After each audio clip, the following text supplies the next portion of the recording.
और चलिए इस पर बात करने के लिए मेरे साथ दो और खास मेहमान हैं। एयर कमोडोर कार्तिक काले हमें ज्वाइन कर चुके हैं और जेके त्रिपाठी फॉर्मर एम्बेसडर हमें ज्वाइन कर चुके हैं। आप दोनों का भी स्वागत है। मैं एम्बेसडर त्रिपाठी, इस मुद्दे पर आपका ध्यान आकृष्ट करना चाहूंगा कि आमने सामने बातचीत अभी हो ऐसी सहमति नहीं है।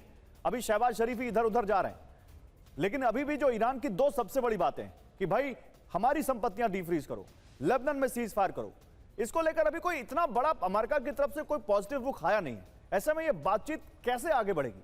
देखिए, कोई अपडेट इस पे अभी फिलहाल कोई पॉजिटिव अपडेट नहीं है। जैसा कि आप सही कह रहे हैं कि अभी तो शहबाज शरीफ सिर्फ पोस्टमैन का काम कर रहे हैं, हरकारे का काम कर रहे हैं। इस कमरे में जाके उनकी बात, उस कमरे में जाके उनकी बात। अभी तक सिर्फ एक ही छोटा सा डेवलपमेंट हुआ है कि ईरान के जो फ्रोज़न एसेट्स हैं कतर में और देशों में वो खोले जाएंगे। वो करीब ढाई बिलियन डॉलर के हैं। लेकिन ईरान की मुख्य मांग जो है कि लेबनान को इंक्लूड किया जाए, जिसको पहले कहते हैं कि यूएस ने मान लिया था और फिर बाद में यूएस बैक ट्रैक कर गया। एक वो, दूसरी ये कि उसको न्यूक्लियर यूरेनियम एनरिचमेंट की छूट दी जाए।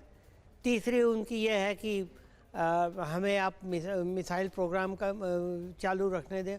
और चौथी जो है वो हुर्मुज़ की बात है।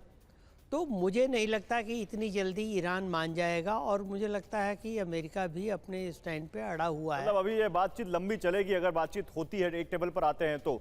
गुलाम मुर्तजा मुझे दिखाई दे रहे हैं इस्लामाबाद से, एक और राजनीतिक विश्लेषक हमारे साथ जुड़े हुए हैं। गुलाम, क्योंकि आप रिपोर्टर भी हैं, आप वहां पर जमीन पर देखते भी हैं कि क्या कुछ चल रहा है, वहां की पॉलिटिक्स को भी आप बहुत सही से कवर करते हैं, बहुत करीने से। आप मुझे बताइए, अभी वहां पर सेरेना होटल में क्या कुछ चल रहा है? कोई जानकारी मिल रही है? क्या ईरान और अमेरिका दोनों के डेलीगेशन आमने सामने बैठेंगे आज, ऐसी कोई जानकारी है?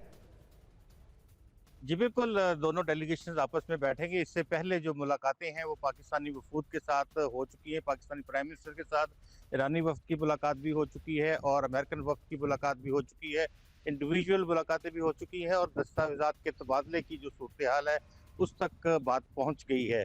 और दस्तावेजात का तबादला जो है दोनों वफूद का, वज़ीर-ए-आज़म पाकिस्तान और पाकिस्तान के दीगर जो डिप्लोमेटिक कोर है उनके साथ हुआ है। और अब ये एक्सचेंज ऑफ डॉक्यूमेंटेशंस के बाद इनके बैठने का अमल जो है वो शुरू होगा इकट्ठे, क्योंकि जो पॉइंट्स दोनों जानब से दिए गए हैं उन पॉइंट्स के जो कॉमन पॉइंट्स हैं उनके ऊपर जो रजामंदी होगी, उनको अलग करके जिन पॉइंट्स के ऊपर बातचीत दरकार होगी उन पॉइंट्स के ऊपर आमने सामने जो है वो बैठेंगे।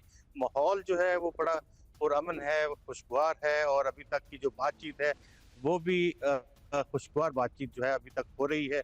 और इस्लामाबाद में जो इंटरनेशनल मीडिया है, जो मुबसरीन है, ईरान के सहाफ़ी हैं या मुख्तलिफ मुमालिक से पाकिस्तान में आए हैं, अमेरिका से हैं, चाइना से हैं और जो यहाँ के मुबसरीन हैं, वो सब उन सब की जानिब से जो अभी तक की इंफॉर्मेशन जो हमें प्राइम मिनिस्टर हाउस से भी मिल रही है, जो उनसे भी मिल रही है, वो उस इत्तलात के मुताबिक जो अभी बातचीत है उसका अमल मुस्बत अंदाज में गुलाम, आप मेरे साथ रहिए, मैं आपके पास फिर से आऊंगा और इस बारे में बात करूंगा कि आगे यहाँ से क्या दिखता है, कब कोई और शेड्यूल क्या कोई आ रहा है, क्या ये बातचीत आज ही खत्म हो जाएगी, अभी चलेगी कुछ दिन, इन सब पे बात करूंगा। लेकिन इसी बीच देखिए एक बड़ी खबर है, शहबाज के कार्यालय से ईरानी डेलीगेशन की पहली तस्वीर सामने आई है। शहबाज शरीफ के ऑफिस से तस्वीर जारी की गई है। शहबाज से मिलने से पहले पीएमओ में ईरानी डेलीगेशन दिखाई दिया है। तस्वीर में डेलीगेशन को कुछ समझाते दिख रहे हैं कालीबाफ। कालीबाफ ईरान की संसद के स्पीकर हैं। ईरानी संसद के स्पीकर कालीबाफ की अध्यक्षता में यह वार्ता हो रही है। उन्हीं के बगल में अब्बास अरागची भी बैठे हुए ऐसा दिखता है, जो विदेश मंत्री ईरान के, और फिर पूरा डेलीगेशन जिसमें देखिए 3, 2, 5, 1, 6, 2, 8 लोग हैं यहाँ पर। जरा बिग वॉल पर दिखाइए